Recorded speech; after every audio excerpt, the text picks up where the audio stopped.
Welcome everyone. In this video I'm going to cover some fabrication that I need to do for my little E30. The car used to have a side exit exhaust that came down through the passenger footwell and exited out through the fender. I have patched up the hole on the outside already, but as you can see the exhaust now comes up through the hood thanks to installing the air jacks, and I need to cover up the hole in the rocker panel as well. And after covering up the inner fender, I'll also be adding a slat in the middle of the opening. My favorite tool for metalwork is my bandsaw, and while it may look like what you would get at your local hardware store, what makes this guy super special is this little nubbin right here, and what that is an oil fill for a gearbox. And when engaged, it turns the blade super slow, and you can cut material. I've cut 2-inch thick aluminum, 3/4 inch steel without burning up the blade. I will also need my trusty Eastwood bead roller and a selection of dies, like these radius edge dies. The big one I'm going to use to give shape to the slats. I used the 1/2-inch die to roll an edge on the two panels that make up the box flares. So when welded together, it gives the whole thing a nice radius. It looks awesome. The smaller one I will use to give the patch panel a little bit of shape on the edge.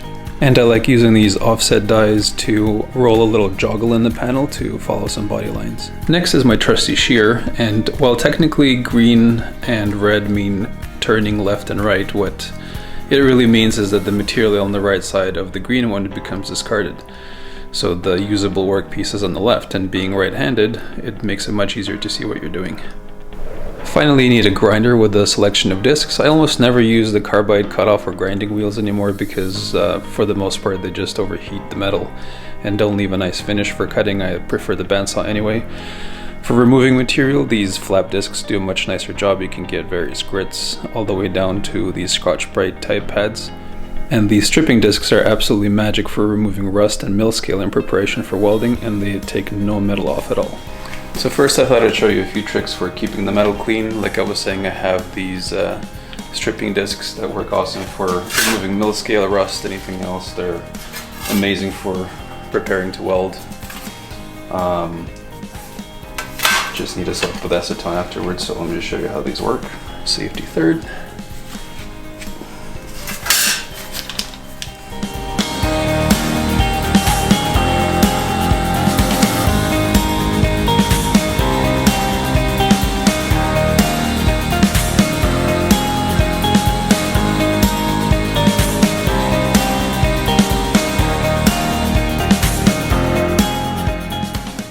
Even with thin stuff like this, you can easily use it. No material is removed.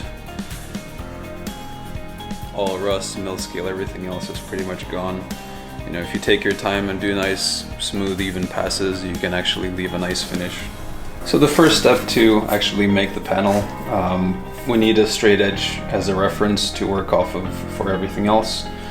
I just pulled this piece out of my scrap bin. You can see there isn't a straight edge on it. Just various things have been cut up for different applications and then shaped afterwards. So we need at least one straight side, and then that can be the index for everything else. So that will be the first step. If you're getting fabrication work done, you walk into the guy's shop and he doesn't have a box of Sharpies, at least one around, and you know, one in his back pocket, one in his teeth, and other orifices. You don't want to service this because he doesn't know what he's doing.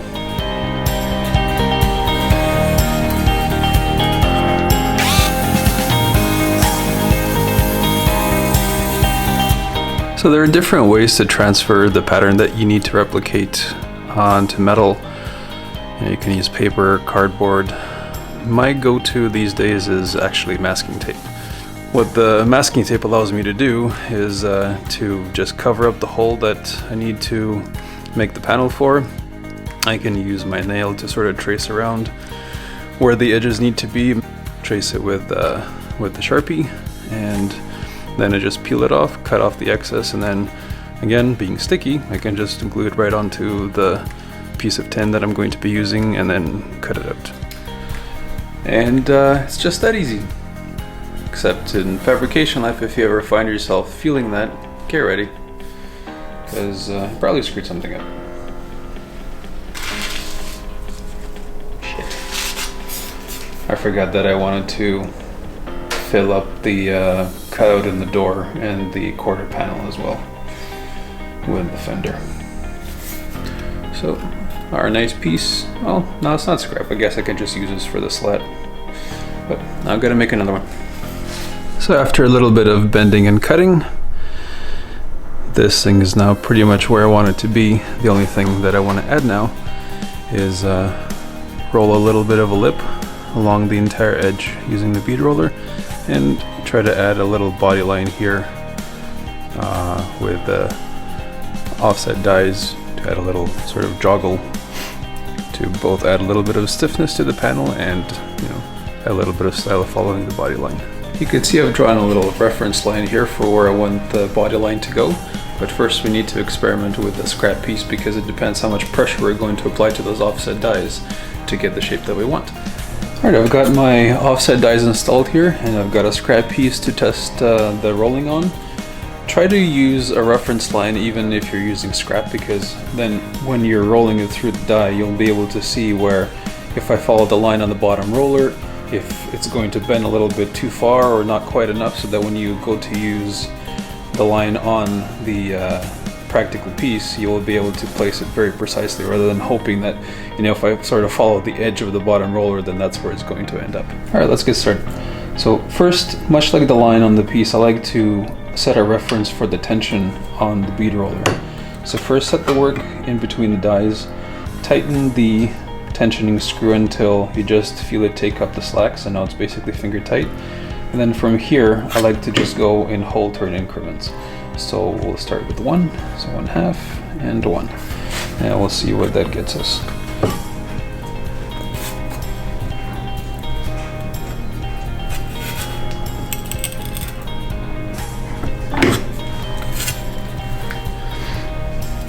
Not bad, a little bit shallow, we'll go a bit more. So let's do 2 turns.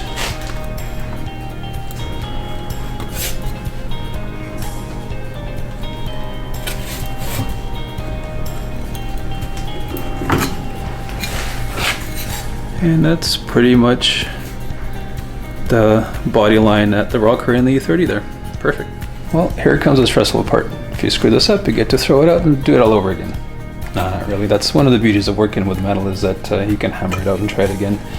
But one piece of advice that I would give with using this guide, it also applies to cutting with scissors or using the bandsaw. And it's really a skill that we teach on the racetrack, which is looking ahead. So don't try to micromanage the bend or the cut, as it were, if you're using the bandsaw, because almost invariably you're going to end up with a squiggly bend because you're trying to make all these minor corrections. You know, on the track we always tell you, look ahead, don't try to change where the car is going to be in 1 foot, change where it's going to be in 10 meters or even further down. So don't try to make microscopic changes, line up the die with the line, and you have faith in the path, and usually you will be rewarded with a nice bend.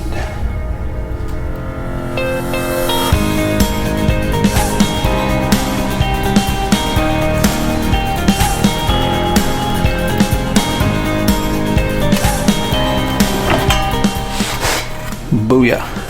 Next I'm going to use my radius edge die to just roll a slight radius right along this edge, just to get a bit of a more finished look. With these guys, I don't reef on them too hard unless I'm rolling a thicker piece of metal. Just tighten this guy down finger tight so that they're touching. That's already going to be enough so that when the thin tin goes through there, it will put a nice amount of pressure on it.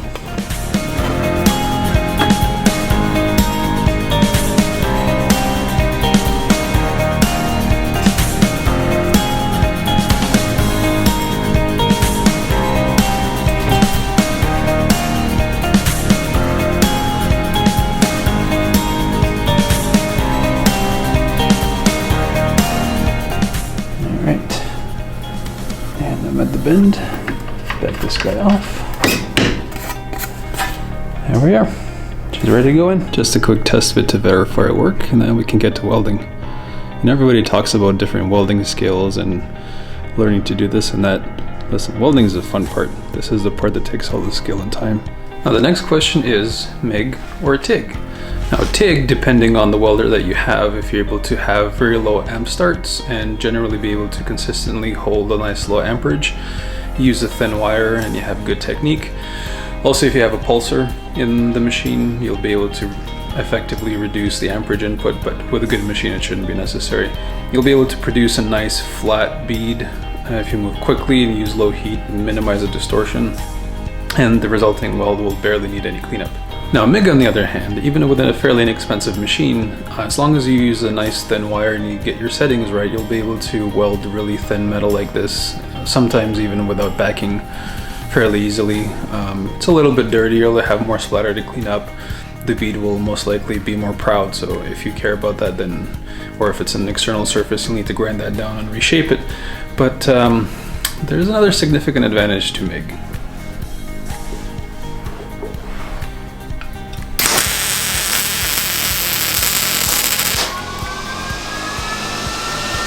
In short, this thing can be a heaven sent when you're working in tight spaces where you have to use your other arm to hold something up. You can't really clamp it together. You know, you're working in a space where you can barely just reach the tip of the torch in. Obviously, you're not in a position to be able to get a second hand in there to use a filler. You know, it even has an advantage over a stick, where sometimes you can cram a stick into places, but again, the stick is consumable, so as you go, you start getting closer and closer and have to keep getting a new electrode. With MIG, you can get it in there, tag things down, so even if this is not going to be your final welding process, to get things held together, you know, you can even use the TIG to go over the MIG tacks. It'll absorb them no problem, especially if you clean it up really well.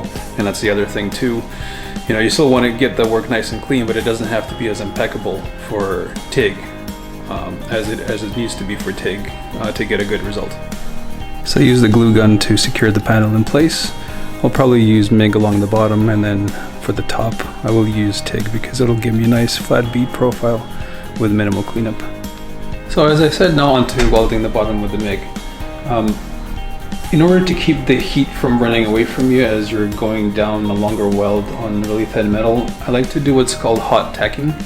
So I set the machine a little bit hotter than I need it to be, and it results in a nice flattish hot tack, and then I can stack them on top of each other almost like a TIG bead. So it results in full penetration, nice even bead, and it keeps the heat under control. As you can see, it doesn't have that big cone as it spreads out, overheating the metal. So once I'm done, I'll give you a closer look, but just listen for the technique.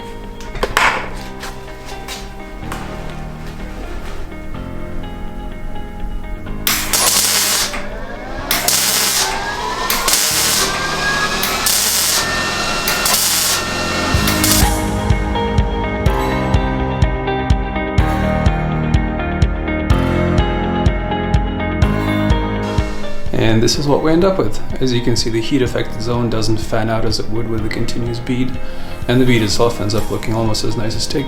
Alright, now for a little bit of TIG action.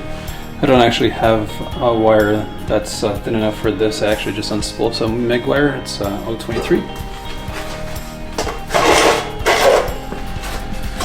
Let's get in position.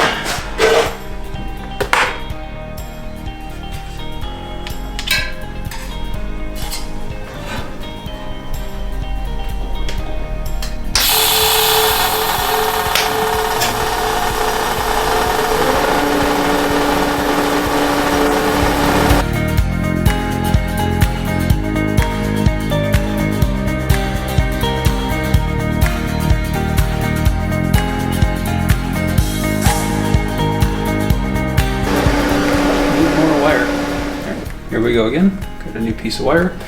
Sorry about the regulator noise when my tank is at full pressure. The little indicator ball catches some harmonic frequency.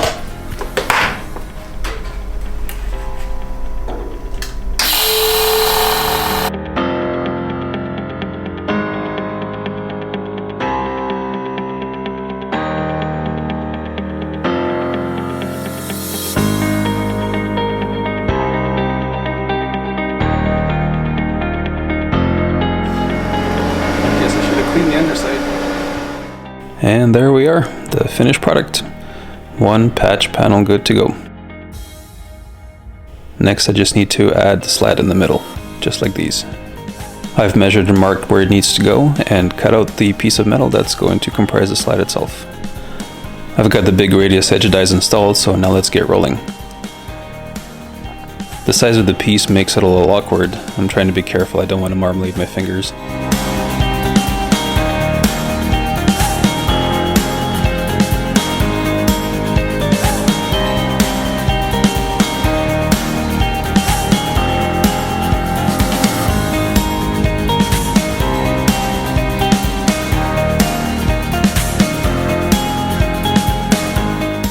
Turned out pretty nice. Now time to install it. Welding it in doesn't require anything special. Just use a nice hot setting on the MIG welder, just make sure it burns all the way through. One final finishing touch is after cutting out the housing for the side exit pipe, I'm left with this little opening that I'm going to patch up with this triangle, and you can see the MIG results are nice, but I'm going to use my Dynasty TIG welder to patch in this panel. Because it lights up at 1 amp, I'm able to make these really flat beads, like these tacks are barely perceptible, and then I will basically have to do no finishing work after. Even though the Dynasty can run at 1 amp, it's still a good idea to use a chill block, just because with 20 gauge steel you're going to be running into heat soak issues. And there it is, the finished product. Turned out great, nice and flat, nothing's distorted. I might hit it with a flap disc, but that's about it. The more important part is with the chill block, the underneath that's going to be visible is pretty much completely flat. I can just prime right over that.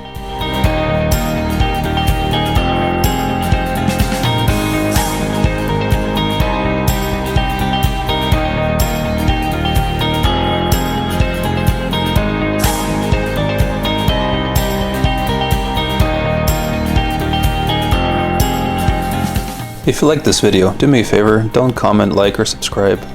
Go build something cool, and then maybe show somebody else how to do it.